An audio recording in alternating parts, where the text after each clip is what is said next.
I apologize in advance. don't don't blame us for what's about to be said, cause shit could go left real quick. Praise the You Lord. good? Hallelujah. Hallelujah. Praise the Lord. Hallelujah. What's going on? Good evening. We got the wine going. Listen, we can't take credit for none of this. Yo, She came in here pulling rank hold up. Listen, she I'm gonna give a little taste. like You she don't- Michelle Obama and fucking Listen, Oprah all wrapped in one. Excuse me. I'm gonna show She was like, how y'all invite me over here? We ain't got no goddamn wine. That's right. Don't invite me anywhere unless you have white wine for me. Look at this. We got barbecue chicken. Barbecue chicken. And with that macaroni. Excuse me. Oh, This Oh, motherfucker. 5 second rule. 5 second rule. barbecue chicken, mac and cheese. Did he motherfucker? Barbecue chicken, mac and cheese. 5 second rule. 5 second rule.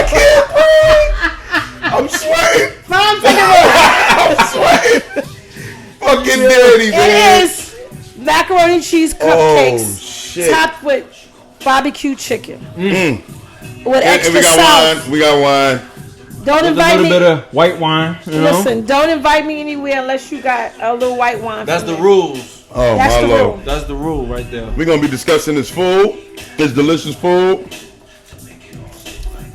And we even got some cabbage to go with it. Yeah, that was a plus. That's the bonus. So listen, while me and Danny stuffing our face, you tell everybody a little bit about what you do.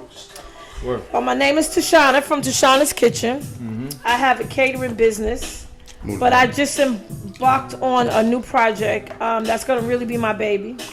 It's my macaroni and cheese cupcakes with toppings.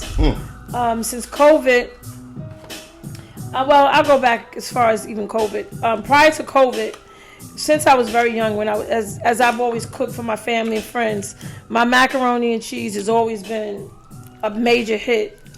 My family always loved my macaroni and cheese. Friends, family, no matter what, that's what people always want me to make is macaroni and cheese. Word. So COVID hit, and everything just went far left, and basically people wanted things where you can grab and go. So I had to get creative with dishes where I had to that were prepackaged to grab and go.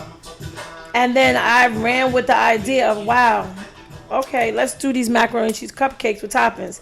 And if you know ethnic food from black families, or you know people who love ethnic food, when you have macaroni and cheese on the holidays, you cannot have macaroni and cheese without yams. So Word. and a piece of fried chicken. Yep. So I'm like, okay, so that little sweet and salt Praise is the going to Lord. hit hard. So it became a major hit for me. The macaroni and cheese cupcakes with the fried chicken and yam drizzle on top, and then the barbecue chicken with macaroni and cheese. Super creative. Word. So Super creative. You don't hear that combination anywhere, bro. So it's just really the flavor, just putting the right flavors together, Mm-hmm. the right flavors together, the right idea together, and This is good. when I tell you it, This is good. it popped off. It popped off. I mean, I'm getting great reviews Nice. from really experienced chefs.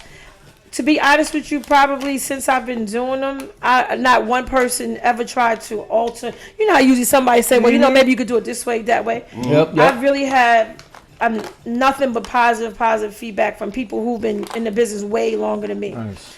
I've always cooked, but it's been natural. To make it really soulfully, make it my business and give it my all. I've had a catering business for 14 years, basically. 14 years, but very inconsistent because I was a mother who put my son first, and like raising my son, not wanting him in the streets, keeping him busy in sports. It was always put on the back burner. Well, his Staying ass, on that ass. right, stayed on top of him, made sure he played sports, and every now and again I'll pick up a catering job and things like that. But I can say officially, probably in the last year, I've unconditionally giving it my all, and I'm starting to see the good accolades of it. Nice. You know, putting in Congrats. because just being consistent. Mm-hmm. That's all it takes, right? But I made a Consistency is promise to king. myself, and I'm going to keep my promise. I said when my son turned 18, and I turned 50, which I just turned 50, and my son is 18. Happy belated birthday, by the way. Thank you, thank you, 50 thank years you. old, no way. Thank you. I I would always never guessed that. Yes, Yeah. I just turned 50, and I'm okay with it. I'm blessed. Like I'm No, blessed. You look great. You know, I'm black blessed. don't crack. No, even that. It's so funny. Staying active. Let's talk about. She burned a lot of calories talking shit. And shit. Let's talk about that black don't crack shit. I'm not with the black don't crack shit. Look, I know a lot of bad looking old black motherfuckers. Let me tell you why I say that. Yeah. Most people. Let me tell you something. Why I say this about the black don't crack stuff. Yes, we have melanin is a wonderful thing that possess. We have melanin. We are so blessed with that thing, right? But when it comes to us looking youthful, it's majority of us who keep our heart in the right place. When you mean inside, that shit shows. Yep. That shit shows. I don't care. Fuck all that black don't crack. Excuse my language, but that's how we talk. We don't excuse no language. Okay, well, We that's how I ain't beeping talk. none of this shit out.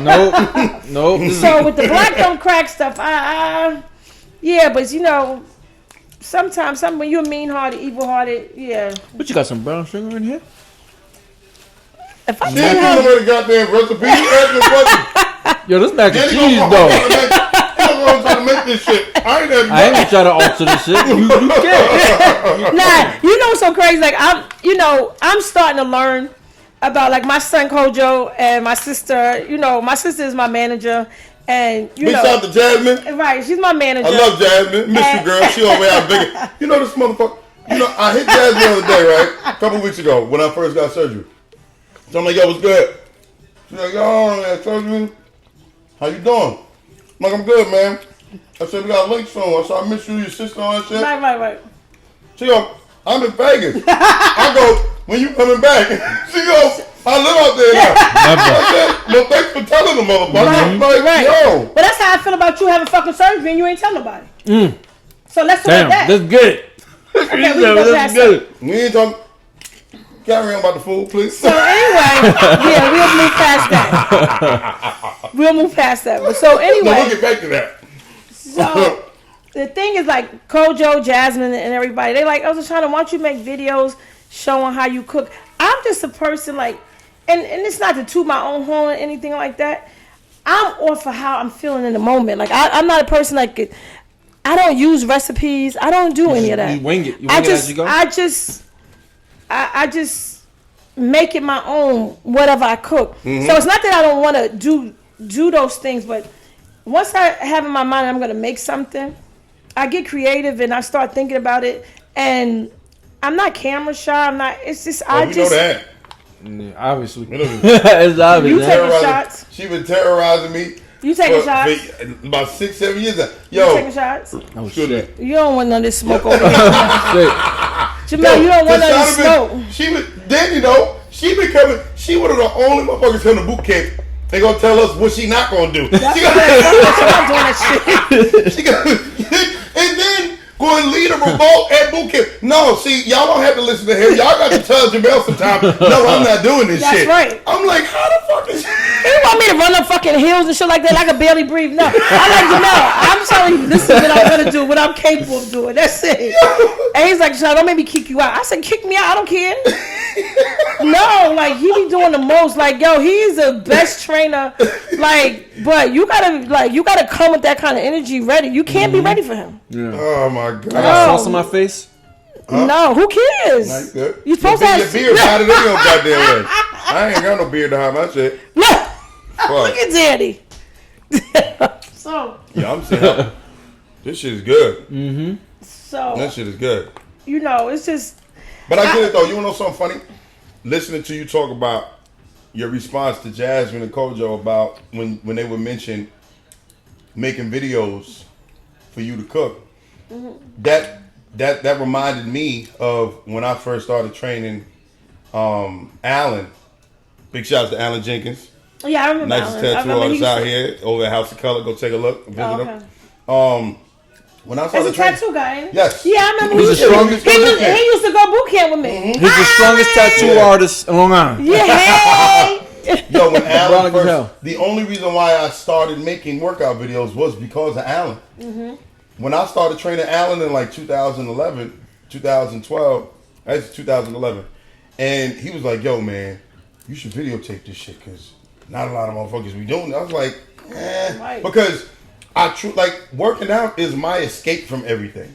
Right. So to And it's make your natural video, gift. It's a different. yeah, If a lot of people could be doing a lot of things, but when it's your natural gift, it's a different. It's a yeah. different experience. And I didn't even. It's different. I don't even different. think. I wasn't even thinking about it. Like the thought of me coming to the gym and being able to escape, running around with the kids, Right. my wife at the time, and everything that came along with that. And this is the only thing I do for me, and I genuinely love it. I'm not here for the fucking show. I fell in love with working out as a kid. So the thought of everyone allowing people to be intrusive in that, Right.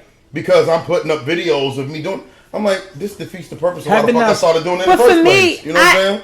I show all my love through cooking. I'll show my love by training. All right, and I y'all know just that. gonna be ready to receive it No, sometime. listen, you can't go do training. No, listen. That's like a different type of love, though, right? That's Love that. hurt, motherfucker. That's that. I was Love no. hurt. Listen, that's that. Love tastes good, No, too. this. What? Yeah, love hurt, love tastes good, all that Yeah, I shit. know. Depending on how no, you it's express different. it. No, But had you not been open-minded, you got to be open-minded to be able to be like, all right, you know what? Let me Right. record this. Nah, you're right. Because it took. we have to evolve. We do have to evolve. Yeah. 'Cause you have to. I do know that you have to move with the times. You have to evolve. So I'm trying Not to everything. evolve. We're gonna talk about that too. No, Not I ain't everything. say everything. No, damn it. Did I say everything? Or we I talking know, about one but you- specific thing? I know. So I said you have to evolve, meaning something. Let me make it clear. She The hell? going. Yeah. I knew she was. The hell is wrong with you? You always, man. Yo, man, you not listening? No, You gotta listen. listen. You gotta listen. Listen, stop Yo, it. she came in here. She been here about 20 minutes now. She came in here running shit from the start. Oh, stop. She walking here. Listen, Yeah. listen to the greet I got. I ain't seen Tashana face to face in some time. She walk in my house about, what's up, motherfucker? She's such a fucking lady. All the time. She's such a fucking All the lady. time. That's it. That's it. I'm real as it get. Oh man, It's the only way to be. That's it. I'm only going to way to go. I'm she was going to boot camp. That'd be the funniest shit in the world. I'm yelling at her. She yelling back at me. I go yell at somebody else. Don't be talking to her like that. You don't have to take that from him. I'm like, yo, Trying to turn the whole team against you, man. yo. Right. Yo, I will leave boot camp emotionally exhausted. For me. So, John, give us a little bit about the stuff that you have on your menu. I have a little bit of everything on my menu for everybody palate. So, you got seafood, Seafood. you got chicken, Yep. you got steaks. I even do vegan. Oh, I do some vegan stuff. there you go. But by order, because I know everybody is on this whole vegan thing. Mm-hmm. So respectfully, I have to tap into satisfying You people have to, who are vegan. yeah. You have to, because I mean it's just You gotta it's just cater only across right. to everyone You across gotta the board. cater to everybody Yeah. because rightfully so. So Smart. um That's genius. you have to. I mean, you have to. I mean, it's a different cooking style. The ingredients are totally different. But even in that, you Is it learn. harder than regular food to cook? It's not that it's harder, but you got to it's a substitution. Okay. You got to substitute things, and you just have to make sure the ingredients really don't have any dairy, any meat products. You really have to make sure that's all really plant based, Right. Because you would never want to violate Of course. somebody's Of course. beliefs or what their Yeah. choices are. Yep. So you have to be mindful of those Put this things. food to the side, You have to be mindful of and those we shut things. this live off. Because we going straight to YouTube. Yep. Zoom this in on that. Zooming. Oh, all right. Yeah, well, you got them over there. In the business card. Yeah. sorry, Zoom in on that. Let them know your schedule real quick, your hours that you be operating the business. Well, You operate according to orders, right? the thing is that I don't. At this point, Order right now, I live just is do. over. Boom. They gonna have Billy Strong. I do catering. I have Magnus too. I have a catering. I basically do catering and I do pop up parties, which that's what I'm having this Saturday. Nice. Excuse me, I'm sorry, this Sunday the 14th. Sunday? Okay. From 3 to 7. And A little bit. I do a lot of I'm going straight to YouTube, so I do a lot of private catering and things like that. But I'm gonna be doing the what I'm gonna be doing is a lot of the farmers markets. Okay. Oh, So nice. I really don't, as you know, I don't have a storefront. My business is based off of a catering business. Right. So I'm tapping into the macaroni and cheese cupcakes with toppings to take it on a food trailer. That's a, what do you call it? It's a Macaroni and cheese cupcakes. Macaroni and cheese cupcake. It's just a presentation. Yo, that, It's just a presentation. but you just want to. I just want to grab it. That's what and you're just supposed eat to do. it. That's what you're supposed to do. I just want to grab it and eat it. Some original shit though. That's what you're supposed to Because do. I ain't never heard no So macaroni this- and cheese cupcake. So for YouTube, because Facebook we missing it. This Right. is how it look. It's really a cupcake. It's a cupcake Yeah. and it's mac and cheese, Right. and it's somehow it stays together. Right? However you do it, Right. and with on top you got some flavor I from like the chicken, crust. from the sauce, and it's so good. And then you supposed to eat like this, right? Right. Exactly. It's like that. Yeah. Now you got me looking stupid. I'll dig in my fork in my shit. But now I got sauce all over my face. That's what you're supposed to do. Pause. Like you can't say it. Pause. Damn. Stop with your old ass with some pause. Out of here, that shit. Damn. Old ass. Time you to nigga. grow up. Yo, just move the mic to the side so you can see they can see your face, man. Old Oh, yeah. tight. You know? There you so go. You There hold it you like go. a cupcake and you eat it like a cupcake, but it's mac and cheese. Right. That's exactly what it is. Yo, It's the presentation. genius. It's the basically the grab and go type of thing. Because now, you know, with COVID and a lot of people when they're doing things, you know, you want to have something where people are not constantly digging and serving food. So if you have something where you grab and go, you know, you just grab and go. Yo, this Exactly. is perfect. This is Yeah. perfect. Why not? Yeah, no, that shit is good. Yeah, so Oh, you now tore yours up already? No, I Shit. stopped. Oh. Yeah, I don't want to keep eating and the, what's the name was still going. I Oh, had to turn the live right. off. Yeah. Yeah, No, I don't know about you, but I'm I'm gonna keep getting on full eating. already now, motherfucker. Right. Plus this That shit, pasta. I was drinking a bunch of water. Ugh. That cabbage is good too. What you put in the cabbage? Oh, why would I? She can't tell you nothing. That's simple shit, motherfucker. She ain't selling You cabbage. think She it's selling- simple? She selling fucking mac and cheese. I'm like, saw yo, all. this mac and cheese, what you got in it? You know, the thing is Good as that hell. I'm telling you. I'm simple though. I'll put some fucking salt and pepper on some cabbage That's and tear all that it shit is. up. Yeah, I'll tear that shit up. Well, what it is that people don't amount. understand. It's just that it's a matter of you season it to your taste, Yeah, and you have to know the taste you're looking for. yeah, And that's what most of my food. It really is not about. I really honestly don't go by recipes. yeah. I'm not into making recipes. You know, oh, you need to make a recipe. Why don't you create a recipe? Why don't you create a book? I don't know how to do that. Yeah. Because I go off of my taste buds. Of course. I go off of what my heart desires, Yep. like what the Right. taste I'm looking for. So it's really that natural Yeah. for me.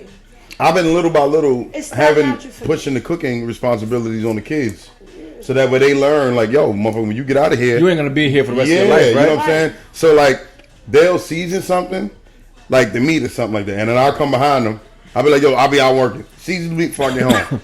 So they see what I normally season. And when I come in the house, I smell. I'm like, you ain't seasoned this motherfucking meat. I can't smell no seasoning. You know what I'm saying? Like when it's cold before I cook it, I season it until I can smell the seasoning. Yeah. so- Like if I Really? can smell it, That's a technique. and like that's what I That's a real- use. Oh, okay. That's what I use But you- because she's what- right. Like different ethnicities operate differently. Like I've been in the kitchen when Italians cook, black And people some cook, people Spanish people overseason cook. food. Everybody's different. Yeah, You know what I'm saying? and Like you got to be careful because it's overseasoned food. Yeah. Certain dishes don't require as much salt. Certain dishes, you have to really understand yeah.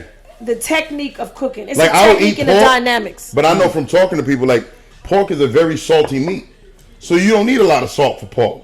You put a lot of salt You on put pork. flavors. Yeah, your fucking feet be done swelled up Flavor. by the morning time. Like so, It's so just you the gotta flavors. You be you gotta working take- out, sweat going in your eyes, Yeah, you burning burn as like a hell. motherfucker. Yeah. Yeah, it's just- But yeah, it's like a different technique. things It's that you. dynamics. It's a dynamics to it. It's a technique. Mm-hmm. You know, like I laugh because I see a lot of videos. The food looks so pretty, so beautiful.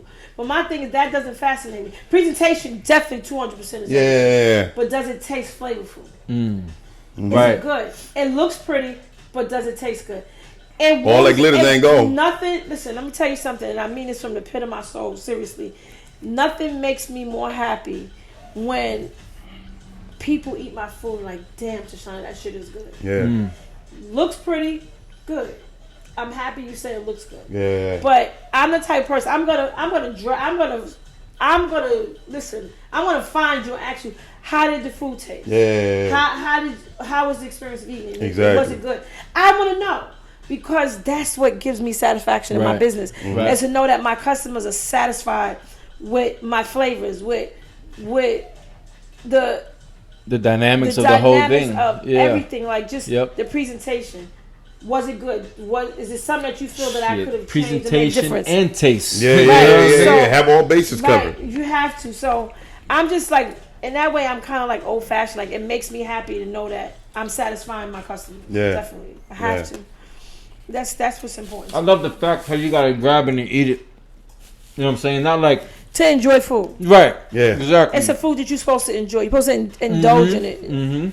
And like people, like sometimes I get feedbacks, like I would say even feedback. I say remarks like, it's like, because it's macaroni and cheese. I said, listen, everything is in moderation. Stop it. Of course. Everything's in moderation. Of course. Listen, we dedicate our show to health and wellness. I'm not trying to encourage people to eat unhealthy, to eat bad. Of course. What it is simply in life, everything is about, if you have self-control, it's in moderation. Absolutely. If you want to sit here and think that macaroni and cheese is something you should eat every day, that's on you. Exactly. But what I'm telling you is that this is what I'm catering to for the people that are foodies, that go out on a weekend, travel around, go to a festival, and want to experience different things and see the creativity of food. That's what I'm dedicating of to. Course. That's what that's who I'm focusing on. The people that are foodies who want to say, okay, well, I went to the gym all week. Now Saturday or Sunday, I just want to have something. Fun. Yeah. So it's not that I'm trying to promote unhealthy living or unhealthy food. Yeah. But this is what I want to target, the foodies. Of course. Because listen, there's nothing greater than comfort food. Nothing greater than comfort food when you want to feel good. Like, damn, I feel good. That food just hit my soul. Yeah. Everyone wants that day where you're like, damn, I could just eat me some comfort food, go home and go to sleep. Yeah. Or I can stop at the soul food spot and get me a nice plate of food. Of course. And go sit down, watch TV. And have a glass of wine. Have a glass of wine. Yeah. And chill. And then Monday you in the gym working that shit off. Yeah. So by no means am I ever promoting to eat unhealthy. But I'm holding on to my traditions. I'm holding on to my ethnicity. Like, this is a part of my traditions and what I grew up with. Yeah. So quality speaks for itself. And that's something that I tell people all the time.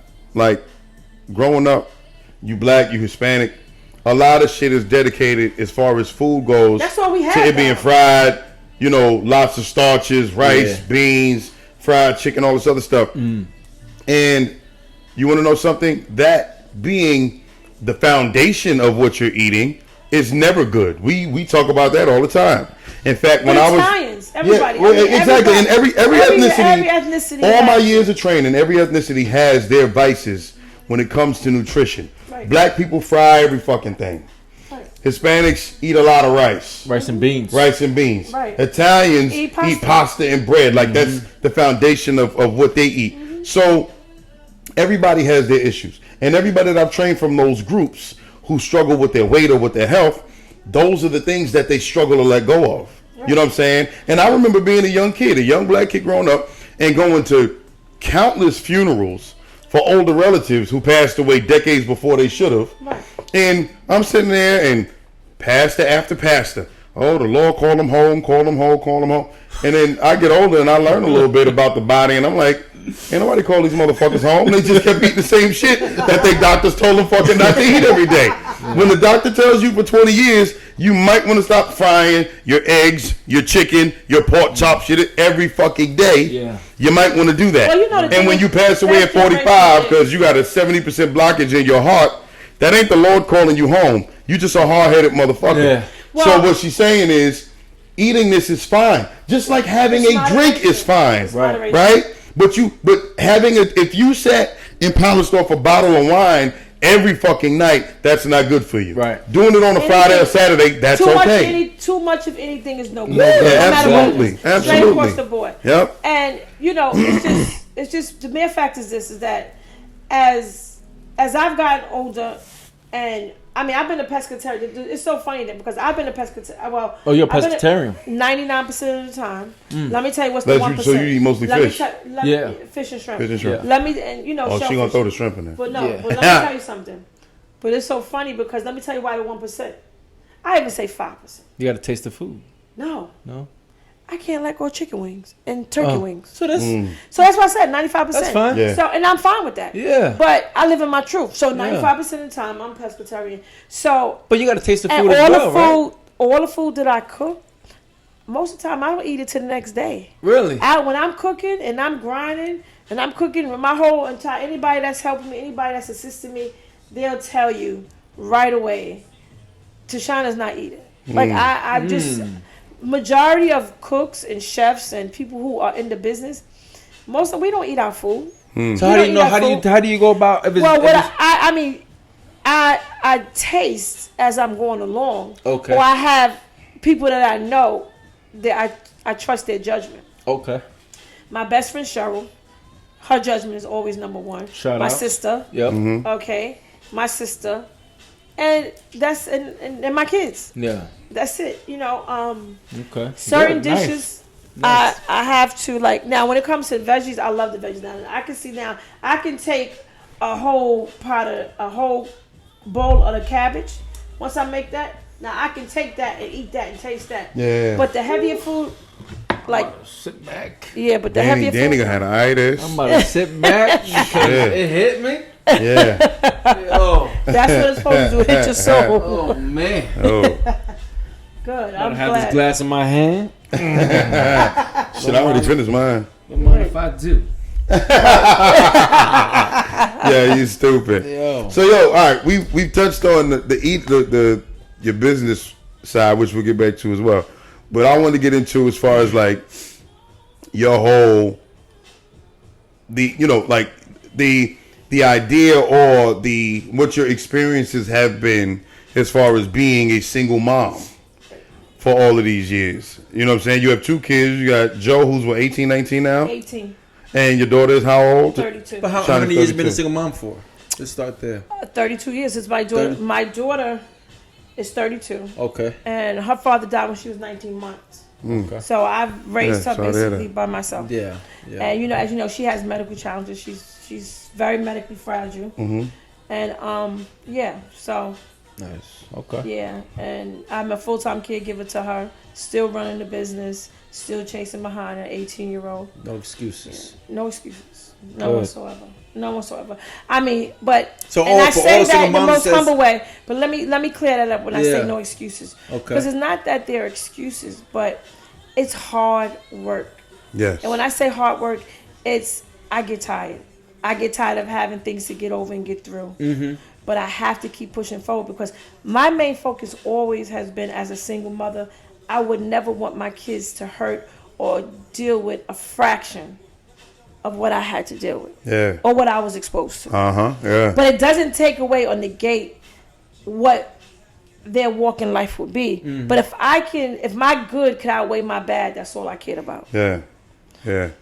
Because we all cause our kids damage. Yeah. Whether we All realize, cause our kids well, it's damage. that comes from our demons Yes. that we're working through, But you and have a to lot be of aware of times, absolutely, Yeah. and a lot of times we don't realize that. Like, I know, I think that growing up, one of the most sobering things about growing up, and I'm speaking this from a child's perspective because I remember being a kid when you're young, depending on your upbringing, but like in a traditional household, you got mom, you got dad there. I remember like seeing my parents as like these immortal figures. You know what I'm saying? Like they're Superman and Superwoman, and they're like fucking indestructible.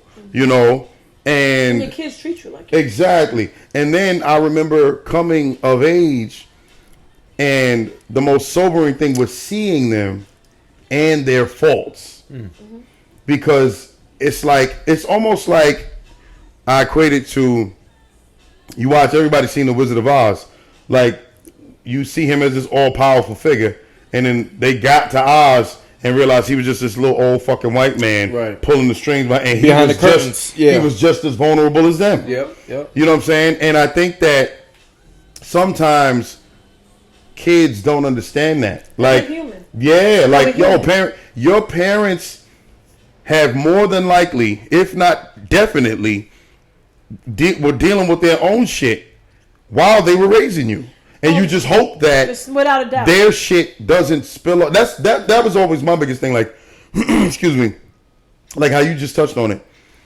You always hope that your good outweighs your bad. Mm-hmm. I've always but felt you have to work with that. Absolutely, because a lot of parents don't work at it. Yeah, because you know what? Don't. The thing is, for me, the biggest problem I have with as parents is that we cannot live through our kids vicariously, and it happens too often. So I've been very transparent with my kids, and when I say my kids, I'm not only talking about the kids that I gave birth to, because my life is based off of my entire. She always got a house full of fucking my kids. My house anyway. is based off of kids that need me for different reasons. Yeah, exactly. Some need me a little more than others, right? So I've never once approached them in any manner or any way as if I was perfect.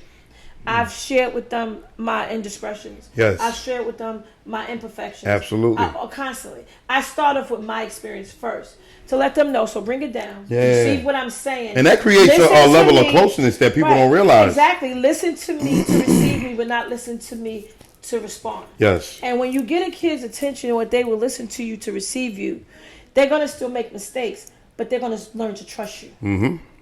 And that's what I try my best to work at. When I talk to kids, when kids are in my presence, no, you can have all the fun around me, but the boundaries are set. Mm-hmm. You can listen to your crazy music. You could even curse every now and again. I'm not no perfect parent, but you're going to curse every now and again. But don't think we're going to have a conversation and you're going to sit here and throwing F-bombs at me. And we're equal because we're not equal. Yes, right. Yes. I can hear you upstairs and you can say, lose a little profanity all right. But if you think you're going to engage in a whole conversation and I'm downstairs and you're being blatantly disrespectful, you're getting checked. Exactly. So in saying that, we have to set the boundaries as parents. But we have to evolve to some degree where we keep our kids' attention. Yeah. I think a lot of that starts with, like you said, like when I remember when I was a kid, my father, who, just calling it what it is, and he'll be on the show eventually, and he'll talk about his own shit, like, which is gonna be crazy, but but he's done time in jail and shit like that, and. My father never had. Well, I remember being young and asking him certain questions, and his answer he would always answer it honestly. And if he didn't answer it, the response was, "You're not old enough for us to discuss this yet. But when you are, we'll talk." Now, but then you have some parents, and I'm going to say because I know this from experience. And he never inappropriate conversation with kids, and this is where a lot of our kids struggle come from. Because you expose them to too much too soon. Yeah. And even in conversation. Yeah. You should not be having a conversation with your kids at 9, 10, 12 years old. Yeah. Telling them certain things, what you've gone through. And you share your experiences, but some things are not for kids' ears. Well, I'll tell you this. I know this from personal experiences, like, and seeing it with a lot of, because I think our generation is probably the first generation where it wasn't the majority, but a good portion of us came up in single parent households. And when that first became a thing, like, we don't realize we've evolved and we've become more acclimated to being single parents because so many people have done it. Yeah. You understand? Like, anytime you're the first one or the first group to do some shit, you fuck up. Like, that's just it. So I know that a lot of single parents in the past, I know because I was a product of a single parent household, like when my parents split, and I saw a lot of my friends, and like we would have conversations growing up.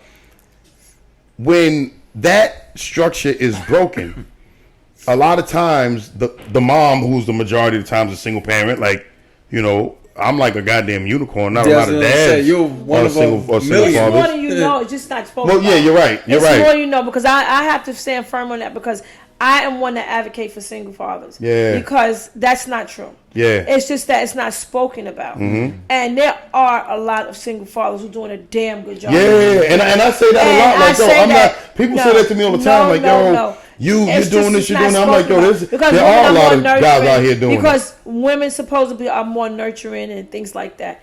But not everybody, not all of them are. I was gonna say a lot of times, and I say this, and I mean, because I've worked through it.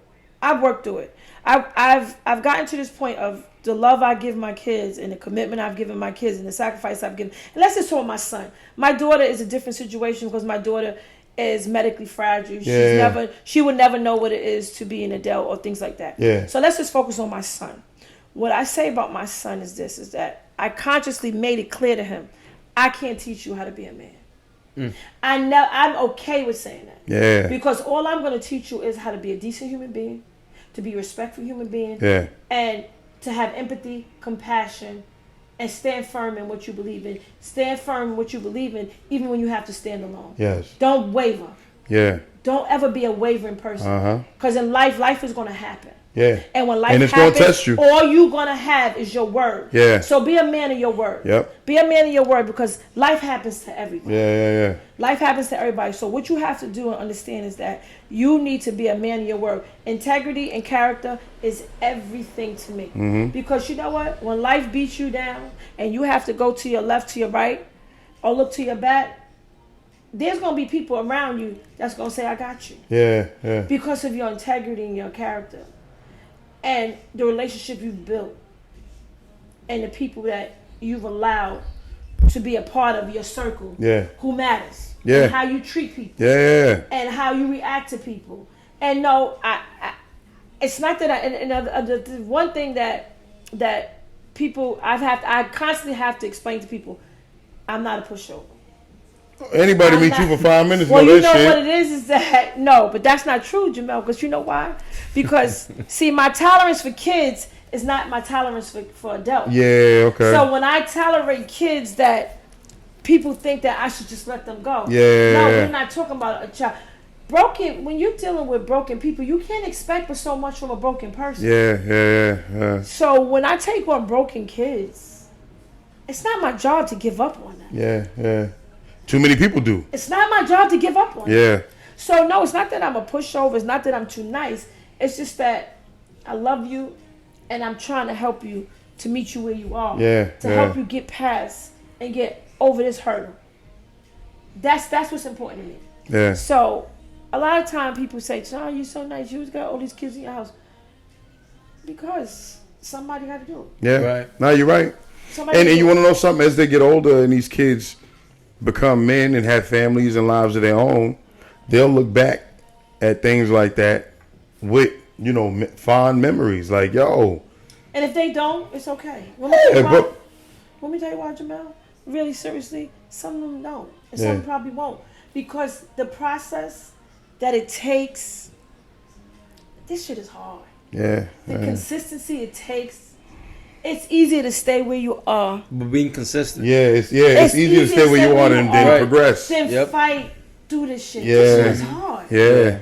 When you don't to have be something that you weren't foundation, to be something that you weren't necessarily taught to be, to go out and blaze your own fucking trail. That's hard. There you go. Right there. That's hard. That shit is hard work. But at the end of the day, that's the basis of human progression. Yes. You know what I'm saying? When you sit and you think about, not to, pull a race card, but you think about what black and Spanish people have been through, people of color in this country. We've gone from, in just a matter of a couple of 100 years, uneducated, not it being illegal for us to learn how to read and write, to, when you think about it, people who are, even some still till this day, but I would say definitely people that are like 50, 60 something years old that were, in college in the early 90s and in the 80s, the vast majority of them that were people of color were the first ones in their families to even set foot in a college. Course. So and that even to this day. Exactly. Yeah. So the idea of, it being difficult to go further than where you were taught, or go further than anybody has where you're from, that's the basis of human progression. Like that's the reason why you have people who 2-3 generations ago, or just 2 generations ago, sometimes one, your parents or grandparents grew up in a damn house the size of this kitchen and living room, right, with holes in the goddamn roof, and had to put buckets out when it rained. You know what I'm saying? And now you're living in even just something like this.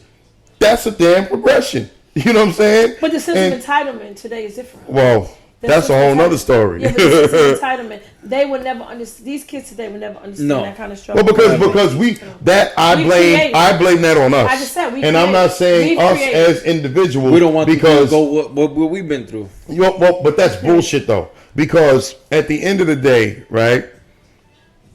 I don't want my kids to encounter certain things that I think could have been potentially devastating to them. You understand what I'm saying? But as far as the lifestyle? No, I'm talking about just grown up. But I do want them to encounter adversity. I do want them to understand what it's like to go through some shit and have to pull yourself up. Put your fucking big boy, your big girl pants on, and persevere through something. We have robbed kids of that. I literally, sometimes I be coming home from work and I be like, damn, I'm gonna walk in tomorrow. These motherfuckers gonna write me up like I'm a student, because I be saying some wild shit at work because it just pains me. Jamel, let me tell you this. I'm gonna say this to you, not to cut you, but let me explain something to you. That comes from no boundaries. First of all, that comes from no boundaries. And we talk about this all the time. That comes from no boundaries. Because let me tell you something. Everybody think they're their kid's friend. I don't believe no such thing as kids being spoiled. No. There's no such thing as kids being spoiled when you give them a good life. I think you have to set boundaries. When they don't deserve shit, don't give it to them. Yeah. Okay, I think it's just a matter of the boundaries that have to be set. They're not your friend. They're not your homegirl. They're not your homeboy. It's a matter of you understanding and keeping the boundaries where they belong. Yeah. Right. Because once you have those set boundaries, and just like for instance, I'm gonna use my son, perfect example. Since Joe was in high school, I told Joseph, I said, Joe, listen, go ahead and call the auto school and learn and ask them how much it's gonna cost for you to learn how to drive and yada yada yada. Yeah. He never did it. So now he wants to put pressure on me when I've made a conscious decision to put my business and stuff first. Right. Now he wants to put pressure on me because of things that I told him he had to do. I said, listen, learn how to drive. You'll get a car. No, he was too busy wanting to chase the girls and do the things that teenagers do. Procrastinating. No, just the distractions. See, you have to know your kids. Like, I know my son is a kid that you got to put your foot on, keep your foot on his neck, because he's going to go far left. And he needs to be knocked back on a straight and narrow every now and again. So me saying that to him was basically, Joe, this is what you need to do. Start getting the driving lessons. Call them. Never did it. It wasn't important to you. I didn't make it important to me. And then him being easily distracted, I knew I didn't want him driving. Did you know he wasn't going to make the phone call? Of course I did. You knew already. Yeah. Of course I did. So you knew he was going to push it off anyway. Well, it wasn't that's what I wanted him to do, but I knew that it would get to this point where everybody else is driving at 18, going on 19. Yep. Now you think you about to be 20 years old, bumming rides off me. And you 18 now. Now you want me driving. Now I got to drive you to school. Nah. I had to drive you to school. Now you want to go hang out with your boys because now, your curfew kind of changed. You want to go hang out, go with your little girlfriends. Now you want to be putting pressure on me when I told you prevention is better than cure any given time. And I teach him this. If you prevent something from happening, you don't have to fix it. Well, he knows you're a super mom. No. Ain't no super mom here. No, and that's the thing. She said she retired, motherfucker. Some things he turned 18, she turned 50. That's it. No, I gave him, when I tell you that, and by no means am I saying that I would never give up on my son. Yeah. No, of course. But there's a difference. But there's a difference between giving up. Like, my kids, my four are 14, 18, 19, 20. The girl's about to be 20 and 21. I did the same shit with them. I said, listen, I'll actually pay part of, because they were working. Once they start working, I was like, yo, your free ride is over. Anything major that you need, I'll pay half. Okay. Right, That's the deal, right? It. There you go. Because you make your little $400-500 a week, right? You You make your little $400-500 a week. So if your driving lessons is $300 for X amount of classes, I give you $150. So they went. Everybody got license and or permits. Nice. So they're good to go. But I told them, you better get your shit together because once you get out of high school, the free rides are over. Well, they got 5 years. You will be spending a fortune. Yeah, baby. They got 5 years. What do you mean? So if they have their permit, they got 5 years until it expires. I know. That's But not, I'm just saying. That's not even fucking acceptable. That's not even acceptable. I'm just saying. Danny, It's stop. not even acceptable. I'm just saying. But my point is, but the point I'm making is that I told them, unless you want to spend $300 a month in fucking Ubers getting around, Right. Exactly. you rather spend $200 a month in car insurance, and you can get in the car and go whenever the fuck you that's feel what I'm like. saying. They look at the license or the permit that they have, and they see expiration is 5 years from now. So they say, No, well, but Joe tried it. No, he tried it. He said, "I want you to teach me how to drive, and I could drive with my permit." I said, "Absolutely no, you can't." I said, "Because you're gonna go to jail." Right. Yeah. Exactly. Yeah. So now you go ahead and play if you want. That's driving without a license, and you're going to jail. Yeah. Right. So You still need a license driving a So car. he's like, "Can I drive your truck?" No, you cannot. When I'm in the car with you. Yep. Mm-hmm. But so this morning it was like driving him to work today. It was like when you gonna call and ask them when can I said when I'm gonna call. No, when you gonna call. When you gonna call? And I said, you want to tell me this person got a car, that person got a car? Oh yeah, you want me to tell you why, Joe? Because their priorities aren't in order. You're the one who don't want to get your priorities in order. So my point is this: is that setting those boundaries. There's nothing wrong with giving your kids a good life. It kind of people get things misconstrued and they kind of cross. No, there's no, I have no regrets in giving my son a good life. I have no regrets. Every child deserves to be a kid for as long as they can be a kid. Agreed. I totally believe in that. I believe every child should have the pleasure, and it's only for 14 fucking years. Yeah. Every child should be able to be a kid. But it's what you teach them within that sphere of being a child. But let me They tell you can what's be a happening. kid, but it's like, you know what? From the time they can walk, right? Cool. You can bring your shit out here and play in the living room. When you're done, put it the fuck back. Put it away. Teach them responsibility. Somebody give you something, you say thank you. Right. That has nothing Hold to the do. door. If you're taught that, whether your parents are, whether your mom on Section 8, right, or they have a net worth of $100 million, Doesn't matter. you're going to be a decent human being. Right. Yes. There you go. That's all it boils down to. Yep. Right. If you can appreciate shit, you understand? Whether I buy my kids or help buy my daughter the car that she has, or if I was worth There's millions of too many dollars and I bought her single a fucking Mercedes Benz, did you say thank you? Right. Did you appreciate There you it? go. That's the question. Spoiled is a mindset. It doesn't mean you're getting shit. I'm gonna tell you this. I work in Central Islip High School. This ain't no extra wealthy demographic, right? How are kids, who the vast majority of the parents, just call it what it is, and this is just what I read, they don't really own shit, right? Motherfuckers living paycheck to paycheck.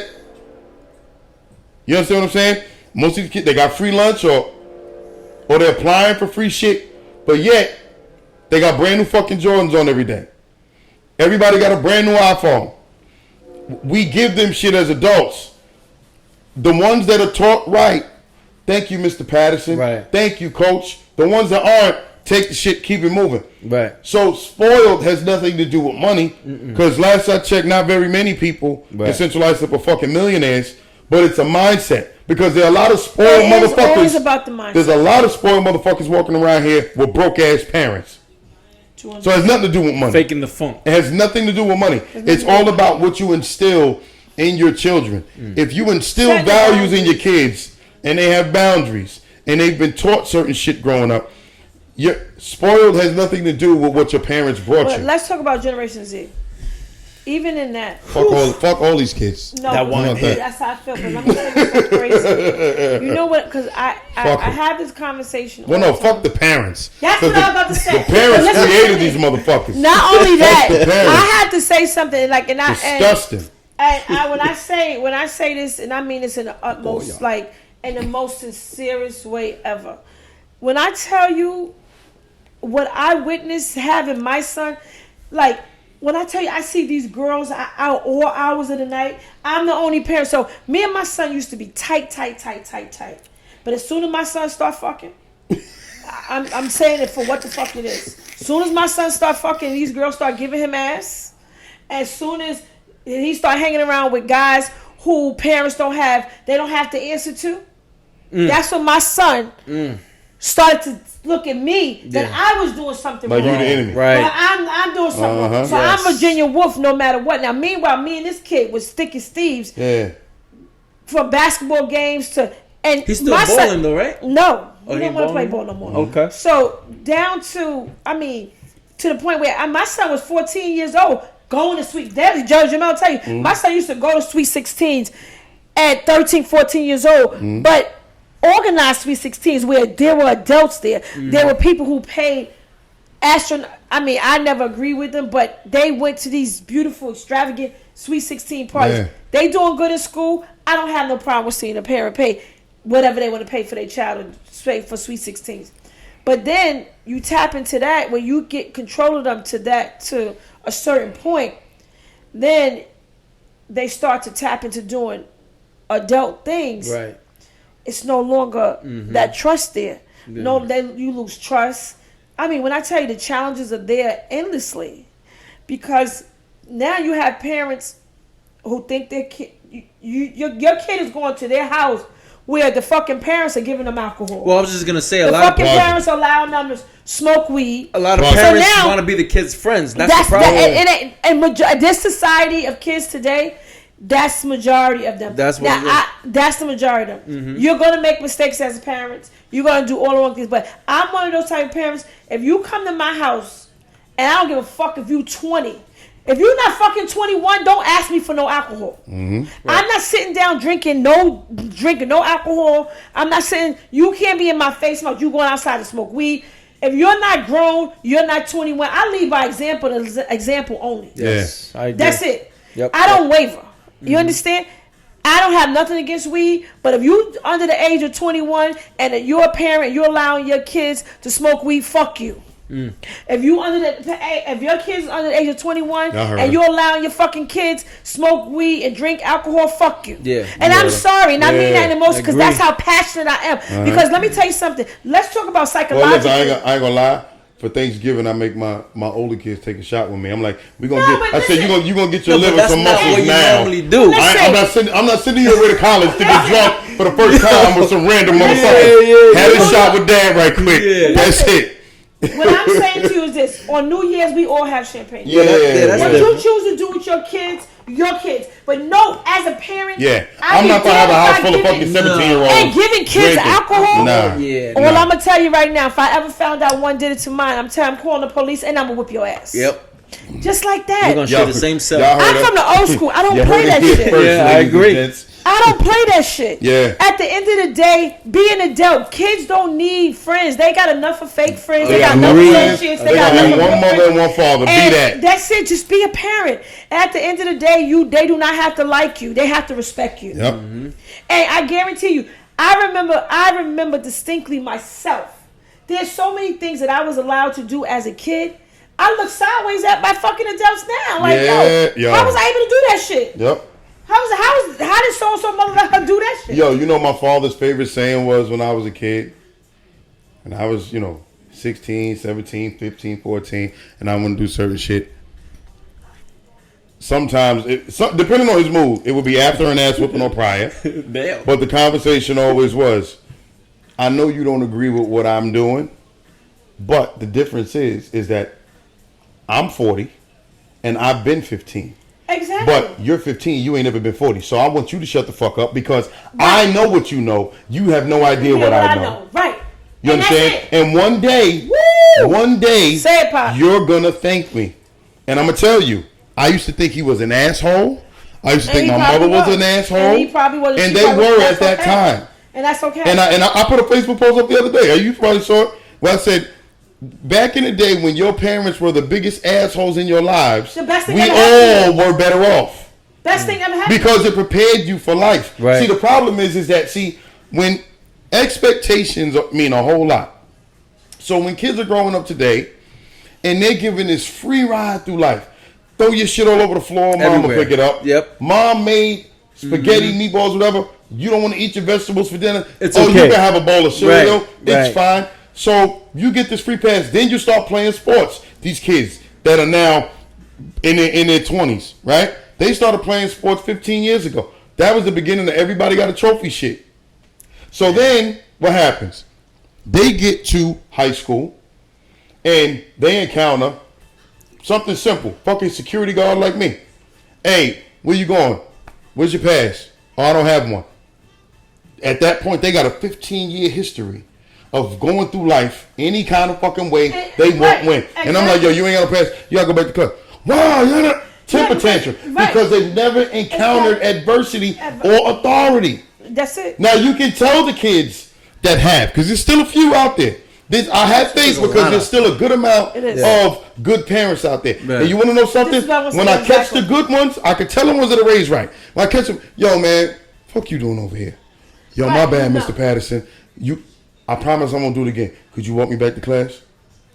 Kids are gonna do dumb shit, but when they show contrition, and it's like they're apologetic. Mm-hmm. You know what I'm saying? They're like, yo, Mr. Patterson, my bad. Yo, just do it. Especially if I know the parents. Yo, please don't call my mother. Please don't call my father. They're like, fuck the principal. I know you know my parents. Don't call my parents. Right. You know what I'm saying? Those are the kids that are raised right. Those are the kids that get their ass whooped. Or they're at least under the threat of an ass whooping. Promote ass whooping kids, so. No, I do promote ass whooping kids. Promote ass whooping I promote whooping your kids' asses. But let me tell you something. The cops can whip their ass. Why can't you whip their ass? Shut up, Jamel. I'm just saying. But I just want to tap into. I just want to stick to one thing right now because it's so important to me. The alcohol and the weed smoking. Yeah. Let's talk about that for a minute. That's like an epidemic with these kids. No, and it really is. Let me tell you why. Really because is. I know. And let me tell you the sad thing about these kids came into school the other day, smell like they just left a fucking Bob Marley concert. But let me explain something to you. But what the fuck is this? But psychologically, people do not understand. People think a developing brain. The developing brain. Okay, so statistically, and this is scientifically known. Anybody that don't agree with me, you can do it. You can research it yourself. Look it up yourself. When you look in poor neighborhoods and you see so many people with schizophrenia and mental illness, not only because of trauma, we know it's because of trauma, because of demographics and all that stuff. Never negate that. But the majority of the people who have schizophrenia, and it's not hereditary, it is simply because they started smoking drugs and alcohol too young. When the mind and the brain is developing. So you are forever 10, you are forever 11, you are forever 15, you are forever 17. From the time you start smoking at a young age, and you do not allow your brain to fully develop as an adult, you are forever a kid. Right. That's why there's so many single parent homes. That's why fathers are not fathering their kids because they're still lost little boys. That's why mothers are not mothering their children because they're still lost little girls. Because the drugs and the alcohol from too young has affected them. And you want to know something? She not bullshitting because when I was going to school, I never heard that. But it's psychologically known. Now the crazy part is this: out of what she just mentioned, obviously the hardcore drugs go without saying. Of course. The crazy part is now weed has just been more accepted on a wider level, but the most accepted of the substances that she just mentioned, which is alcohol, does the most damage to the undeveloped brain. To an undeveloped brain. When you allow these kids to start fucking drinking, and I hate to say alcohol and heroin has the most effect. That shit literally stunts your growth. You can be like 40 from a mental years old perspective, and you still have a mentality of a 16-year-old. No, that's not what I'm saying. No. Let me make it clear. That's not what I'm saying to you. So when you start smoking drugs and alcohol, smoking weed, smoking drugs, and drinking alcohol, as many kids do, 10, 15, 13, 11, it takes at least 20. Your brain is constantly, children's brain, developing until they're at least 25. Yes. Okay. People don't know that. Your 25. Body and your mental, all of that is still developing until you're 25 years old. Wow. 25 years old is the cutoff. Wow. That's when you become mentally and emotionally, you should be, your brain should have developed as an adult. Okay, so now, prior to 25 years old, if you have someone who's smoking weed and drinking alcohol from 10, 11, 13 years old. At a high level. At a we high ain't level. talking about Now, I'm not recreation. talking sneaking. Consistent. I'm not talking. I'm talking kids who bragging. Yeah, I've been smoking, drinking weed, drinking and smoking since I was 12, 15 years old. So now, if you out smoking every day, smoking and drinking every day, when you become an adult, that's why you can't keep healthy relationships. That's why you can't maintain making good decisions. What do you think about kids playing sports at a young age then? Like football and getting the banging in the heads and Well, Well, there's a lot of research Is with that that a too. lot? But they've said that kids should, and there's a lot of municipalities and areas. it affects them later in life, right? Yes, but they're saying like now they got a lot of places where they won't let you play contact football I would say until like contact 12, football. 14 years old. Till you get But older. I'll say this: what she's saying is 100% true. But But once again, the weed, what I'm the saying weed to- is like the weed from what I've I've Weed- seen. It takes they got to do that like a whole lot.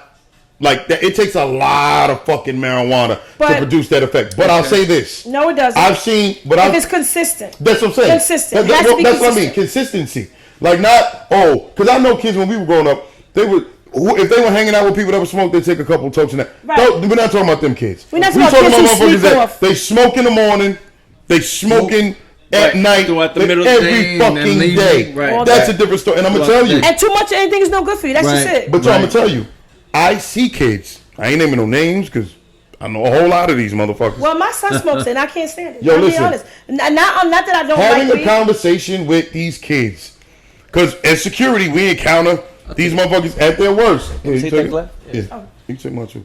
I'm just gonna leave right here. Yeah. Give me some more. Yo, having There is more. Is there No. more? there's more bottles up there. There's no listen. more of that, but there's more bottles No, up it's there. okay. Give me a little bit of things. There's yo, they have having a conversation with these kids, even when they're not high. It's like this delayed, It is. like they're in this brain Right, fog. because they live in It's the like heights. it's like They live in like the yo, heights where you of going, man? life. What's good? Yo, Mr. That Patterson. but that has not that, I'm that like, you know what that is? yo, It's not dude. only because of the weed. I think it's just from the things that they expose themselves to. They live in this hype, the social media thing where they're living in this hype, and they adopt certain behaviors and certain. But I'm gonna tell you something, Tashana. languages. Yo, one thing that I've seen, these kids live in a world of excess. When we Excess everything. correct me if I'm wrong. When we Okay. were growing up, right? Thank you. I remember being around the kids that there were kids who like did nothing. I didn't drink, smoke nothing until later, like in life. I remember the kids who were drinkers. They drank, right? I remember the kids who smoked weed. They smoked. Right. There were very few kids doing hardcore shit. If they maybe there were more, but I just wasn't around them. Now, all these motherfuckers do everything. They do everything. like you know nobody's what just doing. They smoking weed, they They vaping, and they drinking, drinking. yeah. My thing is this. And it's like, Kids God are going damn. my thing is this. Kids are going to do what they're going to sneak and do. They're going to test the water. I don't believe that though. But I'm not because saying it, all like kids. for me, yo, I'm gonna tell you, I didn't say all kids. I saw the experience that I saw of what the havoc that drugs wreak. I've seen on family members and people close That's to you- family. that's how I I feel. was like, nigga, That's how we fuck feel. you. I don't want none of that shit. That's my thing. I don't want none of Let that me shit. finish. Let me tell you what I'm getting to. What I'm getting to is this. Kids, okay, I'm with you with that one because you see me, what I saw and what I experienced and what I happened to see Yeah. and experience Make sure you're and talking on the mic. and what it did to my family and what the trauma it caused, I want no parts of it. Yeah. But let's talk about addiction for a minute, because this is where I want to get to, because people have to learn to educate their kids. Because you see now, weed is not the issue, but addiction is the issue. Yes. Yes. Weed is not the issue, and I make this clear to people: weed is not an issue; it's the addiction that's the problem. Yeah. Because you have to teach your children about that gene.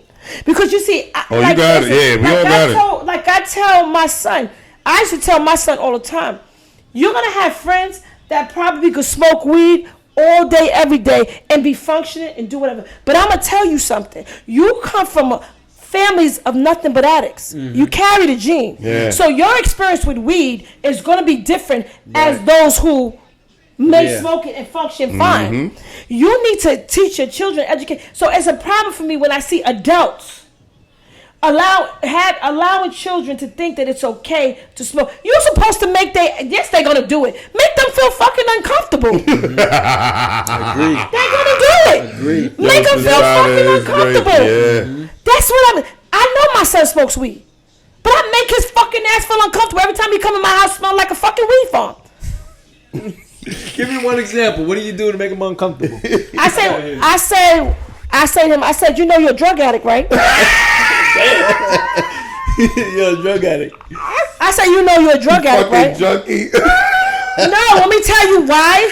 Because it's that fucking real, Jamel. Yo, you're right. It It's is. that fucking real. It is. You know, and it's very personal for me. And it's not me imposing things on him, but I just know the severity of addiction. Uh-huh. Now, I'm going to share something very personal with you. And I say this because, see, I always share things from my own experience. Of course. I knew to stay away from drugs. Yeah. I knew to stay away from a lot of things. But let me tell you what addiction caught me. Gambling. Gambling caught me. Yeah. I'm an addict. Yeah. I have a problem with gambling. Yeah. You understand me? So I know that I can't be in certain environments. When life starts to beat me down, I can't go to the casino. Yeah. Because I know Yep. that's my high. Uh-huh. That's my vice. Yeah. But you have control. No, I don't. You don't I'm have being control? transparent with you. Yeah. That's why I said when certain times when I'm going through certain things and I'm dealing with certain things, I know it's not the place I need to be. Yeah. Because I carry that addictive gene. I have addictive personality. Yeah. So when I say that, so no, I'm not the perfect parent complaining about my child smoking weed. Yeah. I'm the parent that understands how addiction works. Yep. Addiction works. Yep. Right. So no, I'm not. When you become an adult and you've made a life for yourself, and instead of you creating an unnecessary struggle for yourself, stay the fucking school. Yeah. Save that shit for when you get grown. Yeah. And you want to create a vice for yourself, and you want to pick up a vice, I have nothing to say. Yeah. But while you're a kid trying to grow and develop and make a life for yourself, so you want to work remedial jobs for the rest of your life, you want to work in a supermarket, people treating you less than. Yeah. No, you need to be working towards getting a career. And no, school is not for everybody. Yeah. But what is your There's plan? a lot of trade What is schools your out here. You gotta plan? have a plan. Yeah. What is your plan? But I'm gonna tell you it that alters addiction, you. that It addiction alters. shit is real. Yeah. I tell you something funny. When I was a kid, now addiction run on both sides of my family. Mine too. When I was a kid, I remember when I first fell in love with exercise and working out. About 9, 10 years old. I went through that too. Yo, my mother, by the time I was in junior high school, I was doing 150 push-ups, 150 sit-ups, like wild shit every fucking night. Like I would have sleepovers and You was addicted. yo, I was just doing that shit. Yeah. Yo, my mother says to me one day, and I thought this shit was like the biggest insult in the world at the time. I was about 11, maybe 12. My mother said, "I truly thank God That's that your you addiction. found something positive to be addicted to." She said because she know. she said because That's- I had got you chills. fell That's into powerful. something else, she said you'd be fucked up. She said because you have an addictive personality. I do. Now, I remember like learning in health class around that time about like drug addiction and all that. So the word addiction to me meant something absolutely negative. Right. That's it. Right. And, I'm that's like, why Joseph damn. was mad I'm at me. like, yo, damn, how the fuck you gonna call me an addict? And she said, because you just like your father. You have an addictive personality. Now, we all know, just calling it what it is, and it's a funny thing to say, but like in single parent households, when mom is a single parent, anything negative that you do, oh, you just like your father. So, Shit. so that's what I took it as. And you I know was like, something? yo, you just hating right now. But I'm gonna tell you, I didn't wait by till the time Joseph was I older, then I had to point things out to him. yeah. But then by the time I got older and I started to see it for what it was, I was like, yo, this fucking lady was right. Because anytime, like, you know, you've been around me long enough. The gym and exercise is just a regular thing for me. But in particular, It's your fix. whenever I'm going through shit, I fucking your high. drown myself That's your in it. high. That's your high. Like That's Danny it. know, he done seen me through a whole lot of shit last several That's years. right. Yo, when I'm going through some shit, I be in the gym till fucking 2 in the morning. I hear it. I hear that. Gotta be up the next day, whole shit. But that's my comfort. But I'm so happy that I discovered that at a young age, and I wasn't putting fucking lines up my nose or drowning myself in the And I bottle, went through because that became what I fell in love with. In 1993, I lost 100 pounds initially, right? But it's so funny because in 1993 I lost 100 pounds. I mean, when I tell you I was cut, I was in shape, but I was a hurt, lost little girl. Mm-hmm. And when I tell you, Tashana was down at Freaknik. the addiction, that's it. I got an uncle her age. I know where the hell your ass was. The addiction. She was in Atlanta. The addiction was working out. And addiction was, I either was working out or I was working. I ran from myself for years because of the pain. The pain. The pain was so severe that I ran from myself every chance I can get. I ran from myself to the point where all I wanted to do was either work out or work. And life happened, and then I don't know, just something happened where I knew I needed help. And I got therapy. And I've been in therapy for many years. And the other thing was, the hardest part is realizing that you need it. Yeah. but you know what it is? And the other thing for me, right. but the other thing for me is what freed me and made me become the woman that I am today. I freed myself from the people that hurt me. I freed myself. Yeah. I told who and what they needed to hear, and I made it about me. I didn't make it about Cut the fat in your life. I didn't make it about them. I made it about me. I freed myself from certain things so that I could be the mother that I am, so that I could be the person I am. But let me tell you something, how life happens. The residue is always there. And that's why so many people fall short of getting help. That's why so many people fall short of not moving forward. And this is what I try to tell my son. Don't create a struggle that unnecessary struggle. Yeah. You don't need to create an unnecessary struggle. Because you're going to find more than enough that are necessary. All right, I've given you all the tools, son. So you don't have to. And it's so sad, because I'm getting somewhere with this. Because it's so sad that parents like you and I, who are good and consistent, it's so bad that our kids are embarrassed of us. Yeah, to Because certain it's extent, no, they are. Yeah. They're embarrassed. They don't want you to drop them nowhere no more. No. They don't want you to. Because so many kids Don't have that. Yeah. Yeah. Do you know so how they many want to fit kids in with that. They want to fit in with Right. the kids. We're the losing. absentee parents. Yep. We're losing because we're consistent. Yeah. Because we're on every set. So we're losing because so many parents are not parenting, are not making their wants. They make their needs a priority, but they're not making their wants a priority. Well, I to piggyback off that, I think that what you just said rings true in a lot of cases. But I also think that there's a part of the population that simply are just concerned with the flash in the pan existence. They're concerned with what looks cute. They're not concerned with the substance and the foundation that goes on behind the scenes. Foundation is there. Like prime example, right? I can't, and this might piss some people off who watch this video. As crazy as it sounds, I fucking hate when I post some shit on social media with me and my kids, and people say, "Oh my God, you're such a good father." You hate that? That's a fucking. You want to know why I find that to be an insult? Because I'm not a good father because of the shit you see me do on social media. I'm a good father because of the shit you don't see me do. Right. I'm a good father because of the fucking hardcore shit that conversations goes I on have in in this- here with them that don't get posted. I'm a good father because through all the kicking, the screaming, the crying, the tears, the snot bubbles, the struggle of me taking custody of them, their mother not being around, there was a whole lot of shit went along with that. You know, because you don't fucking man behind the scenes. I'm a good father because of that. And what that tells me is, it's very easy to fool these motherfuckers nowadays.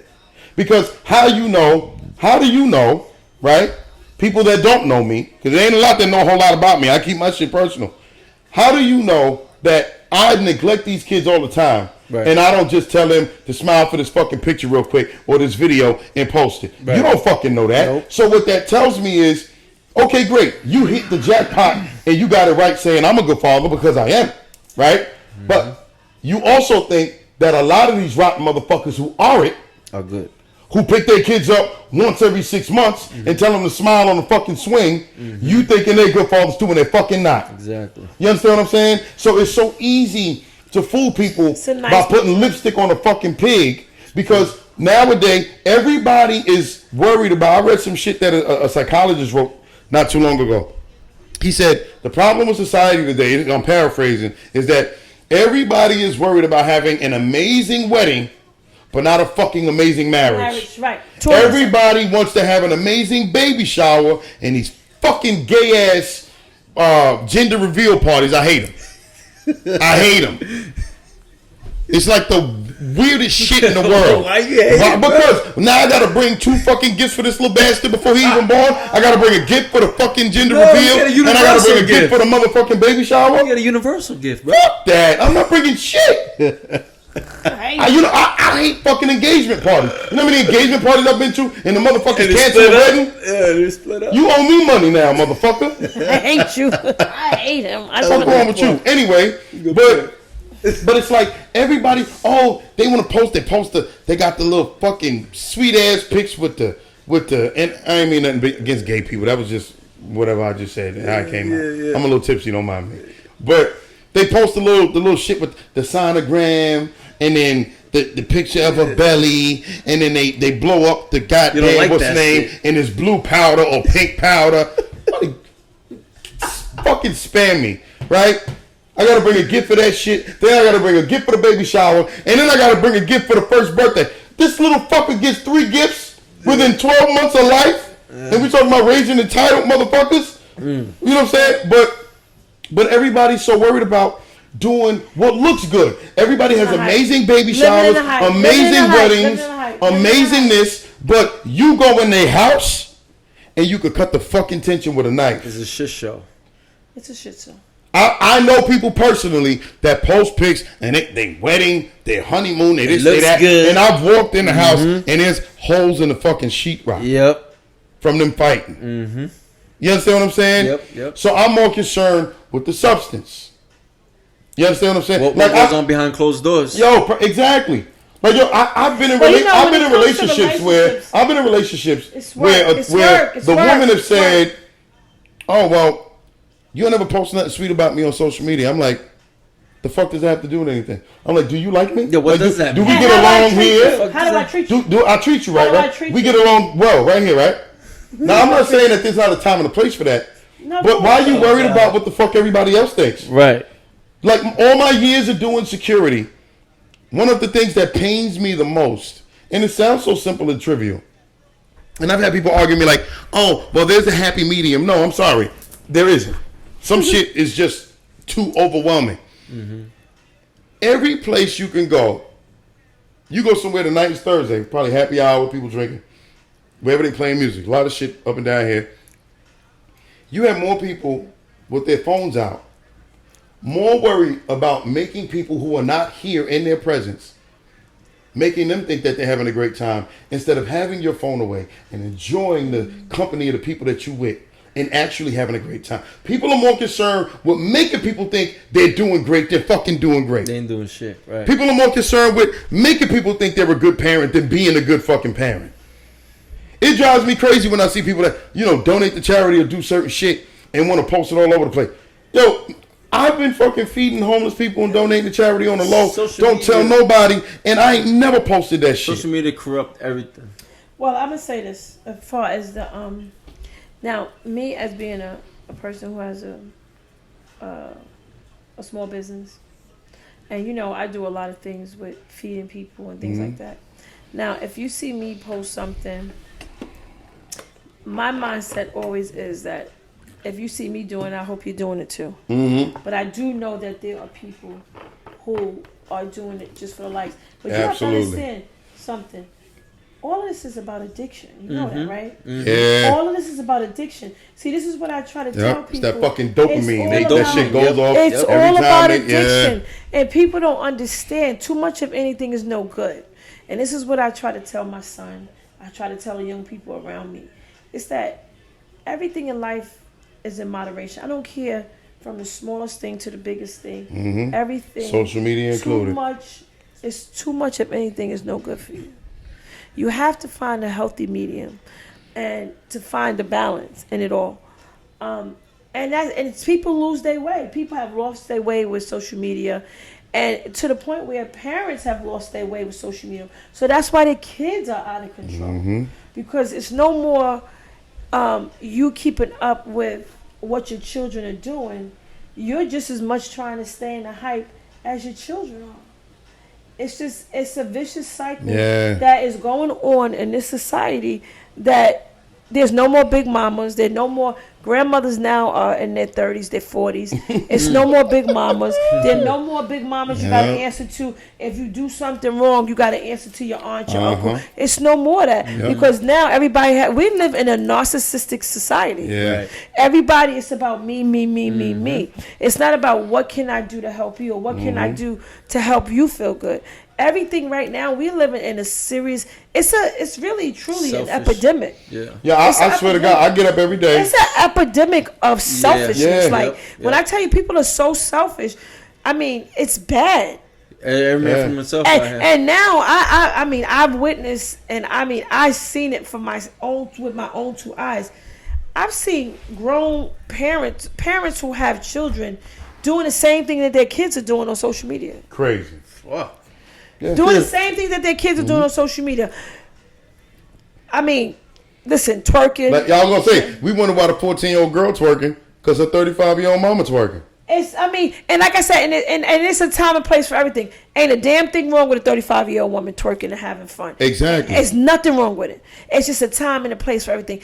Your children are watching. Your kids are watching. They're listening, too. They're listening. You understand? We have to lead by example. Yo, people ain't got that old school word. Don't nobody got no coof about themselves. No coof at all. Because like, yo, I explain to these kids at the school plenty of times. A group of kids I had came in smelling like weed. Had to bring their asses down to the office. Sitting there with them. They getting suspended, whatever the principal did with them. And before they even reprimanded them, I said to them before I left the office, I was like, listen, I ain't nothing but a fucking security guard, but I'm going to try to give y'all a little bit of words of wisdom, right? Because their argument was, yo, man, why they fucking with us? Ain't weed legal now? Y'all? I said, listen, so I said to them, I said, yes, weed is legal. I said, you know what? I said, you know what else is legal? Alcohol. Right. But guess what? Not only is alcohol legal, I'm grown as fuck at 38 years old. I can't come to work drunk. Right. It's legal, but this ain't the time and place for that shit. And now, you're not 21. Exactly. But if this is not if this is not the time and place for that shit, for me, and I'm a grown ass man with 4 kids that pay taxes, none of that shit applies to you because you're not grown. You don't fucking pay no taxes. You might work. You get what they take, $5 out your check for FICA or some shit, right? Because you're still a student. I said, this is part. Y'all want to be grown so bad, but y'all don't even understand there's rules even with being grown, right? You can't show up. If I can't show up here to work drunk, fuck make you think you can show up here bloodshot, red eyes? You know what I'm saying? And I swear to you, yo, I walk around the school half the time and I keep saying, I hope we go the way of the dinosaurs. I hope an asteroid hit this motherfucker. And I hope we return back to bacteria and got to build this motherfucker back up over the course of billions of years. Because we have gone fucking bad. Up is down. Left is right. Hot is cold. What was considered to be good, hardcore, strict parenting back in the day is now considered, oh, that's abuse. A little too... It's abuse. What do you mean it's abuse? Listen, I'll tell you this. One thing that I believe in there is this. Studies in education go so far. But there's a reason why science was always my favorite subject in school. Because in science, you got to prove your fucking opinion to be right. Everything else is a matter of opinion. Science and math either is or it isn't. That's right. So, social studies, history can be skewed. We know that. Right. English is a matter of opinion. When you got to write a paper, teacher say, "Yeah, I want y'all to write a paper on the life of Malcolm X." 30 motherfuckers in the class, 30 different perspectives. Right. Science, it either work or it don't. Right. There's an experiment thing that you have to go through. You come up with a hypothesis, then you got to test it, and then you got to test the control. You got to test it. All of that shit, right? Yep. And I'm telling you, people can argue all they want. I hear these fucking soft ass mental health professionals sometimes. Not all of them are, but a lot of them are. and they pull this shit like, oh, well, no, parents are a lot more in touch with their kids nowadays. Motherfucker, I don't give a shit about no opinion of no goddamn 15-year-old. Think about this. And people don't like it because it don't sound politically correct because you're comparing kids to animals. You think I give a shit that my dog don't like my reaction when he shit in the house? No. I just want to get him to stop shitting in the fucking house. Exactly. And it's the same thing when you're dealing with kids. I don't give a fuck about what you think at 14. You ain't do your schoolwork. You ain't leaving this motherfucker. Right. You could be upset. You could pout. You could call me a motherfucker, bastard, all that shit in the room. You better let me hear it. Because I'm going to wear your ass out. Right. You understand what I'm saying? But guess what? The reason why I bring up science and seeing what is and what isn't is because I don't give a fuck what you think. I don't give a fuck what any of y'all think that's watching this. You compare the product that parents are putting out on the street today as opposed to 30, 40, 50 years ago, you cannot argue that parents of yesteryear are did a better job than what the fuck we doing today as a whole. I don't give a shit what nobody say. Oh, well, there was a lot of abuse. Well, guess what? Maybe we need to bring some of the fucking abuse back. Ass whoopings are a sobering thing. And ass whoopings are a sobering thing, whether it's parent to child, whether it's adult to adult. I'm going to tell you, when we were growing up, I tell people all the time, I'm like, we grew up fighting our friends. And within a week, we were at each other's house playing fucking Nintendo like nothing ever happened. It's all love. Yep. Straight up and down. Mm-hmm. We fought all the time. And there was no love loss. Like it wasn't a problem. False assault now. You fight somebody, the criminalizing, I'll say that, and that's another funny topic. If you hit your kids nowadays too, you're going to jail. But that's another funny topic. Well, I'm gonna say this. I when it comes to beating kids. Well, you can't. That's actually not all true, and I know this because Dayton, what's her face, when she worked for CPS, ACS. Yep. Another kid we went to school with, Ricky Gonzalez. He worked for ACS and CPS, and I've had conversations with him because he used to go to Profit late at night back when I used to be there at 1, 2 in the morning. I remember. Yo, I've been told by people who work in it. They're like, people need to learn their rights. There is nothing on the books that says you cannot physically discipline your kids. You can't punch them in the face like they Mike Tyson. You understand? You can't be leaving no visible marks when they go to school. You'll get in trouble more for neglect. Absolutely. Than popping your kids. Absolutely. Okay? Nobody said you can't put your kids over your knee and whack them on their ass. Well, I have a different perspective when it comes to beating kids. Okay, my thing is this: is that I think that when you're consistent, and it's just too many wavering parents. Yeah. I don't think you should have to get to a point where you should have to physically beat your kids. Not all kids need it. No, that's what I'm going to say to you. Some do. So 2 out of my 4 needed their asses whooped. When I give you 3, 4, 5 warnings, and the warning that I'm giving you is a life or death situation. Like I'm telling you shit to keep you safe. They push it. You want to sneak out? You want to do this, do that? Yeah. Guess what? I'm fucking you up. Right. And I've had people within my family, shit like that, like, yo, man, you don't think you're a little too tough? I said, I'll tell you what. Answer me this question. See, because I believe in hardcore questions and scenarios. Mm-hmm. If she snuck out of here and I neglected it and kept just giving her lip service, and she the kind of kid that's just gonna keep fucking okay, right? And one night she didn't make it back, and she ends up dead.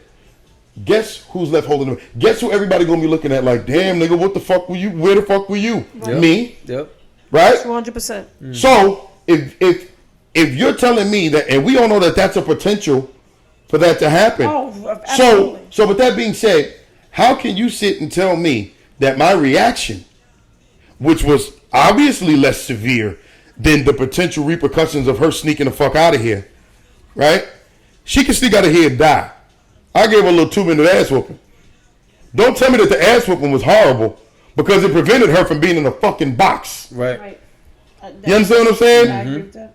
And it ain't like I was punching her in the face. I grabbed my belt and wore her ass out. Well. And guess what? That ain't never happened again.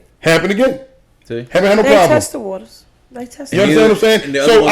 So I don't believe in physically disciplining kids who don't deserve it. Right. If I tell you something and you show contrition with just a verbal lashing and you correct the behavior, anybody who beat that kid, you deserve to go to fuck the jail. Right. But when we've had this conversation, I had the conversation. I warned you again. You want to keep doing it? I took shit from you, put you on punishment.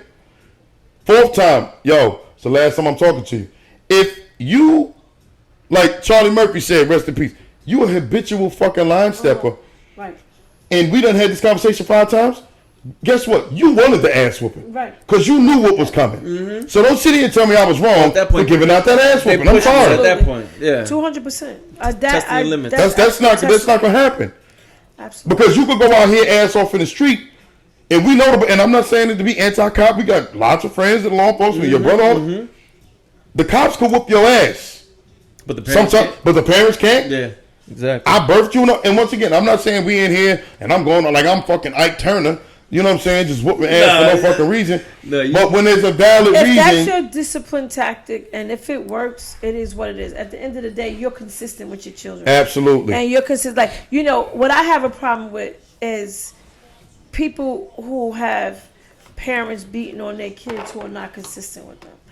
Because sometimes those ass whoopers are spawned from the inconsistency. Right. Exactly. You wanna discipline when you had a bad day. Yeah. Right. Right? You don't give a shit about the kid long as you and your boyfriend on good terms. You and your boyfriend have a falling out, so you're not out the house every night. Just keep thinking. And now you back home, and this house is fucked up, and now you want to whoop everybody. This house has been fucked up for 2 months, but you've been out the house every night. But there you go. There you go. So my thing is that as long as things are in perspective, and it's the reason for it is the right reason for it, because there's people who would be this. I mean, I've heard of and seen and witnessed and have had to even say things. No child should be beat because you're angry with a father. No child should be beat because you're angry with a mother. You understand? Yep. Mm-hmm. You know, there's so much wrong with coming from single parent homes when things just get taken out of context. Yeah. When things just get, the focus is on all the wrong things. Yeah. In fact, I got a rule in my house. And the kids will tell you this shit. There's been times, all 4 of them that had situations like this, where they done did some stupid shit. Never wild shit, because they know what's expected of them. No, they're good kids for them. Yeah. Yo, there's been times where they've done some dumb shit that would normally qualify for a little ass whooping. Right? I come in the house. If I've had a bad day or I'm in a shitty mood, even if you deserve 3 ass whoopings, I ain't touching nobody. Right. Because I never want you to feel like I took my anger out on you. Right. Let's keep it in perspective. In fact, every ass whooping I've ever given, I genuinely did not want to. Right. But that's the truth. But you push me like what? Because it come a point where, and I don't believe in allowing ego and emotion to control your actions as an adult. I teach my kids this. Absolutely. Part of you being an adult is nobody telling you how to feel. How those feelings manifest themselves through your actions is a totally different story. Absolutely. But I tell my kids, I'm like, yo, like if I gave you an ass whooping, best believe it's because you played yourself. Like, there is a part where ego comes into play, because I tell my kids, I'm like, yo, motherfucker, if I said this shit to you 3-4 times, now you just saying to me, fuck you, Dad. And you're not gonna say fuck you, Dad, in my house. Right. So now we got to now we got to tussle. It's either one or the other. Now we got to tussle, because now you playing me. You disrespecting me. I mean, this is blatant disrespect. You sound like me. You're getting a little easy letting them get away 3 or 4 times. I'm talking about the second time, then we're gonna have a problem. D. You know I'm being diplomatic. I know. But I got to throw it out there. Let's be 100. 5,000 miles. I'm just. Well, if I got to tell you 2 times. Yo, yeah, we got to win. We got to dance. Let's get it. We got to dance. Right. Because this is what parents. But let me tell you, as a single parent raising a young man, the shit is hard. Yeah. Because after a while, you know, sometimes I feel that I'm tested. Very much so. Tested. Being a single mother, of course. Tested. And you know, let me tell you why I'm okay with saying that. Yo, I'll be right back. Let me tell you why I'm okay with saying that. Check the camera, see if it's still rolling. Just to clarify. I'm okay with saying that. Yeah. All right. 133. Okay. I'm okay with saying that because I know I've done my best. I'm not that parent I'm okay with saying that. I'm okay with saying that. I know that sometimes, and I don't even think it's a conscious thing, but I do firmly believe that when when young men are not living in a household with their father, they test the water simply because they're bigger than you. They're bigger than you. And I don't think it's consciously. I think I really do believe that they Testing the waters because they feel like they can get away with They it. can get away with it. Yeah. Because they're like, but I used to tell my sons, I said, yeah, but you see me, I take it to the streets in a minute. Of course. Well, that's what I was just gonna say. I take it to the streets in a minute. Once you I raise tell him that in a minute. voice at a certain tone, I will take it to the streets in a minute. You won't. No, you won't do it. But I do know for I mean, when I say a fact, that they test the waters because they think they can get away with it. And he's like, "Oh, you trying to call me a womanizer?" If that's what you want to call it. But I know for sure if I called your father and you had to deal with your father or my brother or your brother or deal with another man, I know for sure your reaction would not be the same. he won't act the same way he was to them the way he was to you. You do it to what? Of course. Right. Not that he's disrespectful. Let me make that clear. It's not that he's being disrespectful. Okay. But just being defiant. Just being defiant. Okay. Just being defiant. Just being. Kids are. They get bigger. They get taller, and they try to become defiant. It's just being defiant. Yeah. He's not disrespectful. I mean, it's teenagers for you. That's it. That's teenagers. Just being defiant. Just being defiant. And my wife all Just the being time. defiant. They do that all the time. Just being defiant. 17, 16-year-old back to back. Defiant. Yeah. Just being defiant all the time. Raising up, put your chest out. What? All right. I'm You better check. You better stop playing with me. I You better know, get right? out of here with that shit. You already know it. But it's like you said, it's defiant. They just need to They're feel very a sense defiant. of. Very defiant, immature. But that's very why I say, like, all young boys, once they get to a certain, like, I remember you being a understand teenager. how important it is that they need their father figure. Absolutely, because All the time. I don't care what nobody vividly say. remember. I tell women, stop talking crazy. Stop with that nonsense about, oh, no.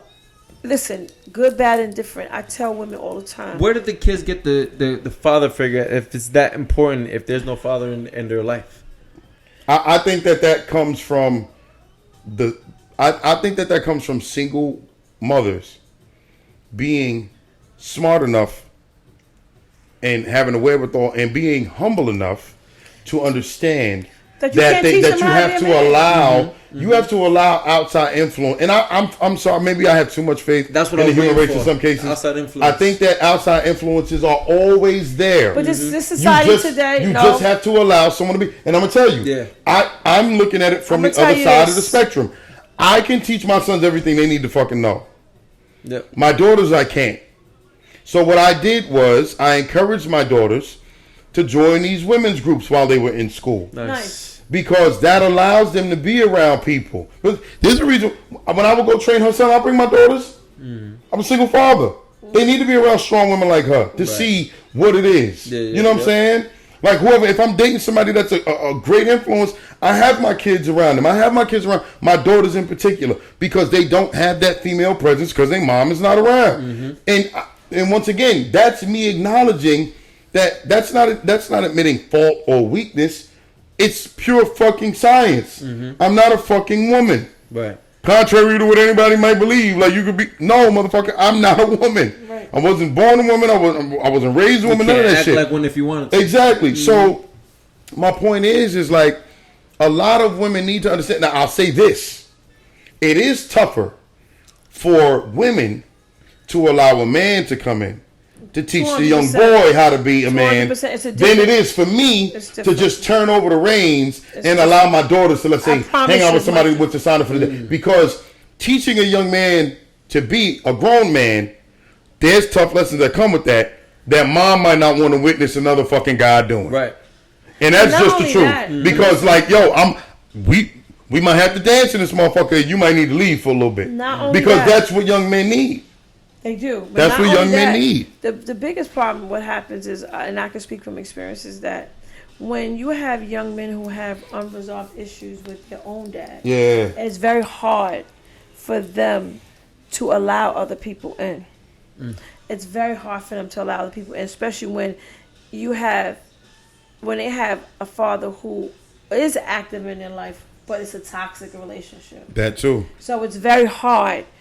It's different if there's no father figure around, and then people grow up with a father figure or outside influence. Yeah. But you can't, at 12, 13 years old, think you're going to come to a boy who's 12, 13 years old and you didn't grow up with him being that outside figure and think that you're going to check him. You can't. You can't do that. Mm-hmm. So it's a lot of scenarios. Like, who the fuck are you? Right, like, yo, you know, it's totally different.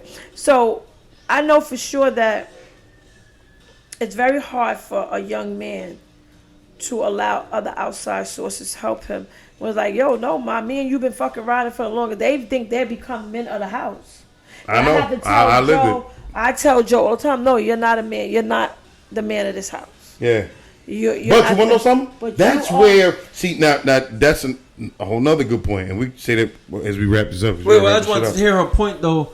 Why do you, well, you said you tell him he's not the man of the house. He is a young man that lives in the house. He's not the man of the house. Right. Because I don't want him to have to think he has to carry that responsibility. Okay. But, and that's what I was going to piggyback off of, was... There's a difference. But when the family structure breaks down, that's, her statement is true and not true. Mm-hmm. Because, even me, I was just a year older than my brother. However, being the oldest kid, at just fucking 8, 9, 10 years old, I had some of the responsibility that a fucking way older person had. When we were only a year apart in age, but we were 2 years apart in school. So I would come up. Sometimes we were going to different schools. I would have to get this motherfucker off the bus. That would consider you the man of the house? Exactly. If I'm getting him off the bus, I'm heating up or cooking dinner. Right. We walking the dogs and I'm doing all this other shit. I'm taking out the garbage. You would have probably still had that responsibility. Those responsibilities, even if your dad wasn't. Not necessarily. And the reason why I say that is because if your parents are working, you don't think that? I know this for a fact. Had my parents stayed together, my mom more than likely would have been a stay-at-home mom.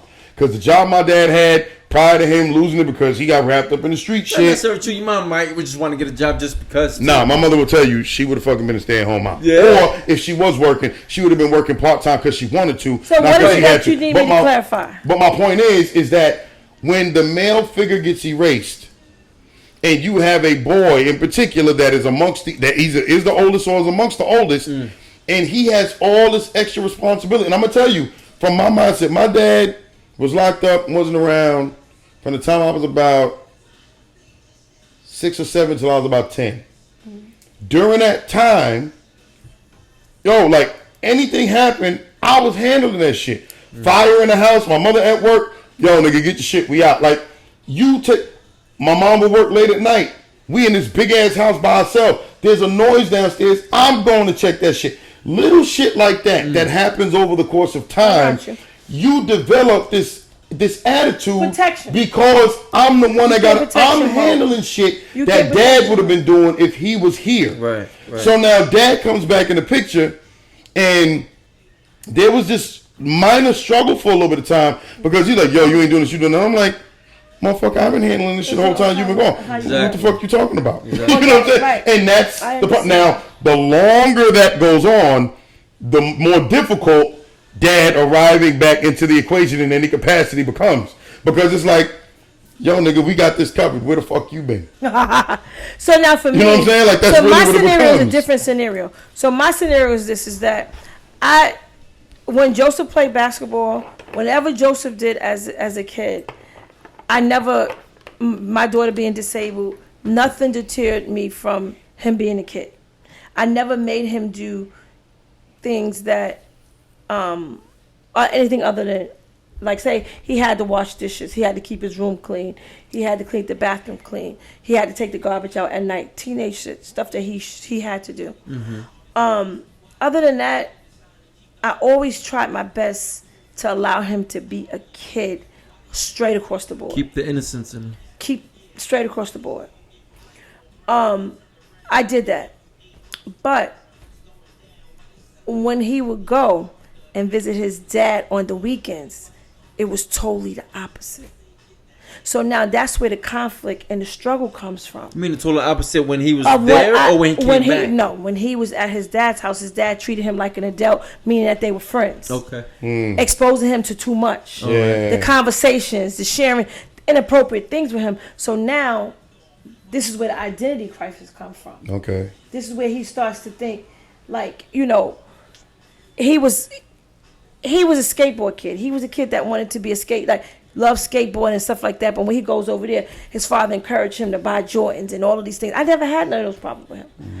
The struggle came from going from one parent house to the other parent house, because I wanted him to be a kid for as long as he can be a kid. Mm-hmm. But then sharing things, inappropriate things with him, is where the struggle came from. Yeah. Because now, so he got to get used to two different environments. Right. Two different sets of rules. Right. There you go. So that's where his biggest struggle came from, because he was a kid in my house. Right. But then now he wants to emulate his dad, because now his dad shared the things that he did as far as being, quote unquote, to me, womanizing, getting all the girls and the weed. He at home with Tashana, his mom like, you smell like weed, you nasty motherfucker. He walk in the house with his dad. You want to be a little nigga? You want to be? You want bow eyes or cause light? Take it. So it's not to that magnitude, but his father was perfectly fine with him being a kid and smoking weed, and I have a problem with that. His father's fine with it, you said? Yes, his father's perfectly fine with it. He says, and it's like, what? I mean, he's 18, you said, right? I don't give a fuck if he was fucking 19, 20. Right. You're not doing that shit. I mean, like I said. That's what I'm saying. But I'm not even talking about then. I'm talking about even when he was like in high school. Yeah. There's people, you don't understand that the epidemic that goes on with people and the ignorance of weed is just so far beyond me. There's nothing wrong with weed, but there should be a problem with kids smoking weed. Absolutely. There should be a problem with some things you don't share with your children. Yes, you should want agree. better for them. Yes. So that's where I'm just being transparent, that's where my son's biggest struggles come from. My son's biggest struggle come from the lifestyle of two different parents. There was just a time where kids didn't do shit because adults were like, I'm grown, you're not. That's why you're not doing this, so shut the fuck up. Right. There was no other excuse. Or there was want no better other for reason. your kids, or want better for them, or do better even if you did it. Yeah, because absolutely. you see you're not where you're supposed to be, so you should want better for your kids. Yep. Yeah, you give them the leeway to make mistakes. Yes, by no means, like I said, as I said, I'm very transparent. I don't make my kids think that I'm perfect, but I make it very clear that I want you to make better choices than me. Be better than me. Yep. Okay? Be better than me. But you can't say it, but then you say it out of one breath, but then your actions in front of me is showing something else. Yeah. You can't correlate. You can't it's a conflict of interest. So in saying that, and like I said, I'm not into. I don't bash his father in front of him. I don't do none of that stuff. But now he's at a place right now where the struggles are there because he had unanswered questions. I can't fix that. I can't fix that. He has unanswered questions.